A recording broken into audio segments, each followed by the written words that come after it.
উনি সব দিক দিয়ে দক্ষ, উনি সব মন্ত্রণালয়ে কিন্তু প্রক্সি দেন, কিন্তু উনি আইন শৃঙ্খলা রক্ষা করার ক্ষেত্রে আমি মনে করি ব্যর্থ হয়েছে। তো দর্শক, এবার স্বরাষ্ট্রমন্ত্রী সব দিক দিয়ে দক্ষ, কিন্তু আইন শৃঙ্খলা বাহিনী রক্ষার দিক দিয়ে অদক্ষ বা ব্যর্থ হয়েছেন। তো এরকমই একটি মন্তব্য করেছে সিরাজগঞ্জ ৪ আসনের নির্বাচিত জামায়াতে ইসলামীর সংসদ সদস্য রফিকুল ইসলাম খান। তো চলুন আমরা তার বক্তব্যটা দেখে আসি। সব দিক দিয়ে দক্ষ, উনি সব মন্ত্রণালয়ে কিন্তু প্রক্সি দেন, কিন্তু উনি আইন শৃঙ্খলা রক্ষা করার ক্ষেত্রে আমি মনে করি ব্যর্থ হয়েছে। যে সরকারের কাছে নিজের দলের লোকের জীবনের নিরাপত্তা নাই, সেই সরকারের কাছে বাংলাদেশের সাধারণ মানুষের জীবনের কি নিরাপত্তা আশা করা যেতে পারে? বাংলাদেশের সমস্যার সমাধানের ক্ষেত্রে সবচাইতে বড় বাধা হয়ে দাঁড়িয়েছে এখন আইন শৃঙ্খলা পরিস্থিতি। আইন শৃঙ্খলা পরিস্থিতি গত ৩ মাসের রিপোর্টে ১০০ দিনে খুন হয়েছে ৬০৫ জন, অপহরণ হয়েছে ১৯৬ জন। এটা হলো টিআইবির রিপোর্ট, এবং সেই রিপোর্টে বলা হয়েছে যে খুন যে হয়েছে ৬০৫ জন, এর মধ্যে সরকার দলের লোক খুন হয়েছে ২৮৮ জন। তাহলে সরকার দলের লোক খুন করলো কারা আর খুন হইল কারা? তাহলে দেখা যাচ্ছে যা হত্যাকাণ্ড হয়েছে, খুনের ঘটনা বাংলাদেশে যা ঘটেছে, এর প্রায় অর্ধেক মানুষ কিন্তু সরকার দলীয় হয়েছে। এর অর্থ হলো নিজের দলের লোকদেরকে নিজেরাই মেরেছে। এটাই যদি হয়, তাহলে যে সরকারের কাছে নিজের দলের লোকের জীবনের নিরাপত্তা নাই, সেই সরকারের কাছে বাংলাদেশের সাধারণ মানুষের জীবনের কি নিরাপত্তা আশা করা যেতে পারে? মাননীয় স্পিকার, এবং ধর্ষণের শিকার হয়েছে, এই বিস্তারিত রিপোর্ট আমাদের কাছে আছে। আমাদের মাননীয় স্বরাষ্ট্রমন্ত্রী আলহামদুলিল্লাহ উনি সব দিক দিয়ে দক্ষ, উনি সব মন্ত্রণালয়ে কিন্তু প্রক্সি দেন, কিন্তু উনি আইন শৃঙ্খলা রক্ষা করার ক্ষেত্রে আমি মনে করি ব্যর্থ হয়েছে। তার কারণ উনি আইন শৃঙ্খলা রক্ষা করতে পারেন নাই।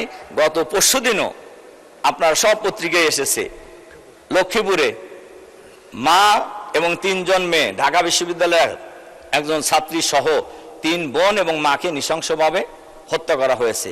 ধর্ষণের ঘটনা প্রতিনিয়ত হয়ে যাচ্ছে, কিন্তু এগুলো কিন্তু আইন শৃঙ্খলা বাহিনী এটা কতটুকু এটা মানুষের জান মাল ইজ্জত আবরু নিরাপত্তা বিধান করতে পারছে, এটা কিন্তু আমরা আসলে কেউই বুঝতে পারছি না।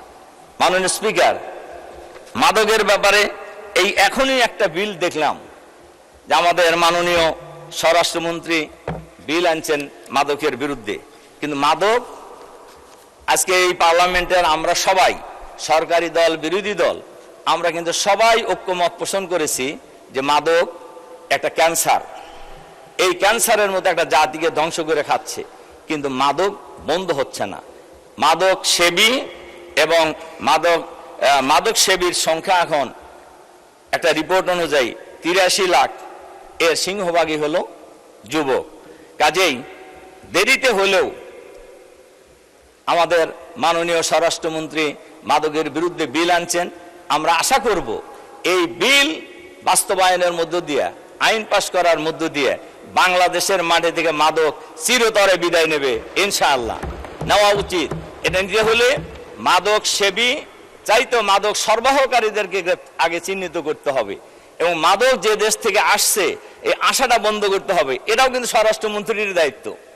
তাহলে দেখা যাচ্ছে আইন শৃঙ্খলা পরিস্থিতির অবনতি হয়েছে মারাত্মকভাবে, দেশে কোনো আইন শৃঙ্খলা নাই, আবার মাদকের সয়লাভও হয়েছে, কিন্তু এটাও কিন্তু স্বরাষ্ট্রমন্ত্রীর সাথেই রিলেটেড। এজন্য এই আইন পাশ করার মধ্য দিয়ে আমরা আশা করব মাদক বাংলাদেশ থেকে চিরদিনের জন্য বিদায় নেবে, আমাদের দেশের যুবকরা মাদকের এই নেশা থেকে রেহাই পাবে ইনশাআল্লাহ। তো দর্শক, এতক্ষণ আপনারা রফিকুল ইসলাম খানের বক্তব্য শুনলেন। তো উনি সংসদে কয়েকটা বিষয় উল্লেখ করেছেন, যার মধ্যে একটি হলো আমাদের স্বরাষ্ট্রমন্ত্রী সালাউদ্দিন আহমেদ আইন শৃঙ্খলা রক্ষার্থে ব্যর্থ হয়েছেন। আর গত ১০০ দিনে বাংলাদেশের মধ্যে ৬০৫টার মতন খুন হয়েছে, যার মধ্যে অর্ধেকই হইল সরকারি দলের লোক। তো এই বিষয়টা তিনি এক্সাম্পল দিয়ে বললেন যে নিজের দলের লোক কি নাকি উনি রক্ষা করতে পারে না, তাহলে দেশের সাধারণ মানুষের কি হবে। তো এটা একটা কথা বলছেন। তো এখন একটা ক্রাইম যখন ঘটে বা একটা খুন যখন মানুষ বা একজন যখন একজনকে আক্রমণ করে, তখন যখন একটা খুন হয়, তখন তো স্বরাষ্ট্রমন্ত্রী ওইখানে উপস্থিত থাকে না, বা তৎক্ষণাৎ আইন শৃঙ্খলা রক্ষাকারী বাহিনী পাঠিয়ে ওইটাকে প্রিভেন্ট বা রোধ করা যায় না বা বন্ধ করা যায় না। তো উনি এখানে একটা দোষ দিলেন স্বরাষ্ট্রমন্ত্রীকে। আচ্ছা, এটা গেল। আর এখানে আরো একটি বিষয় হইতেছে যে বাংলাদেশের মধ্যে দর্শনের সংখ্যাটা বেড়ে গেছে, ইতিমধ্যে আপনারা জানেন যে। তো এখানে দর্শনের ক্ষেত্রে যখন দর্শন হয় তৎক্ষণাৎ কিছু করা যায় না, আর যদি ধরা পড়ে তখন মানুষ কিছু করতে পারে, বা তৎক্ষণাৎ তখন পুলিশ পাঠিয়ে দর্শনটাকে প্রিভেন্ট বা প্রতিরোধ করা যায় না বা বন্ধ করা যায় না। তো এখানেও একটা পয়েন্ট। তো দর্শনের ক্ষেত্রে কি হয়, যখন দর্শন করে তখন পুলিশ ধরে, ধরার পরে তাদেরকে জেল হাজতে পাঠায়, দেন পরবর্তীতে আম, আইনগত এটা একটা ব্যবস্থা হয় বা সুরাহা হয়। তো এদিক দিয়ে উনি স্বরাষ্ট্রমন্ত্রীকে একটা দোষ দিলেন যে স্বরাষ্ট্রমন্ত্রী এদিক দিয়েও নাকি ব্যর্থ হয়েছে।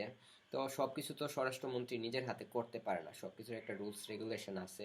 যাই হোক, এখন উনি আবার স্বরাষ্ট্রমন্ত্রীর একটাই প্রশংসা করছেন যে মাদক যে বাংলাদেশের মধ্যে ঢুকে সীমান্ত এলাকা দিয়ে, তো এদিক দিয়ে স্বরাষ্ট্রমন্ত্রী একটা দুই তিনটা পদক্ষেপ গ্রহণ করছে। এর মধ্যে একটা উল্লেখযোগ্য হইল যে মাদকের উপরে কর আরোপ করছে, বা মাদকের যে দাম মূল্যবৃদ্ধি করে দিছে, যাতে করে যারা নিম্ন আয়ের মাদক সেবী আছে তারা যাতে কিনে খেতে না পারে।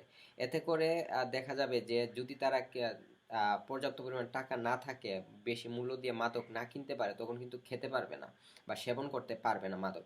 তো সেই ক্ষেত্রে কিছুটা হয়তো এদিক দিয়ে মাদক সেবন বাদ দিবে। তো এটা হলো একটা পয়েন্ট। আর পরবর্তীতে আরেকটা যেটা আছে সীমান্ত এলাকা। তো বাংলাদেশের স্বরাষ্ট্রমন্ত্রী সালাউদ্দিন আহমেদ যে বাংলাদেশের যে সীমান্ত এলাকাগুলো আছে ইন্ডিয়ার সাথে বর্ডার এলাকা, তো ওই দিক দিয়ে কঠোর নিরাপত্তা আরোপ করেছে, যাতে করে বাংলাদেশের মধ্যে কোনোভাবে মাদক না ঢুকতে পারে। তো এইগুলা হইতেছে স্বরাষ্ট্রমন্ত্রীর পদক্ষেপ। তো এদিক দিয়ে উনি স্বরাষ্ট্রমন্ত্রীকে প্রশংসা করেছে, যাতে করে বাংলাদেশের মধ্যে মাদক না ঢুকতে পারে সীমান্ত এলাকা দিয়ে, ওই দিক দিয়ে কঠোর ব্যবস্থা নেওয়ার জন্য। আর আরেকটা বিষয় হইতেছে যে আপনারা জানেন যে লক্ষ্মীপুরের মধ্যে ঢাকা বিশ্ববিদ্যালয়ের একজন ছাত্রী সহ তার দুইজন বোন এবং তার মাকে নৃশংসভাবে হত্যা করেছে। তো এই বিষয়টাও উনি উল্লেখ করেছেন, রফিকুল ইসলাম খান।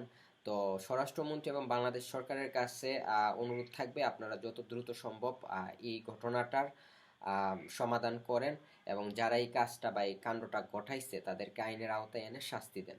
তো দর্শক, এই ছিল ভিডিও। যদি ভিডিওটি ভালো লেগে থাকে তাহলে চ্যানেলটা সাবস্ক্রাইব করবেন। ধন্যবাদ।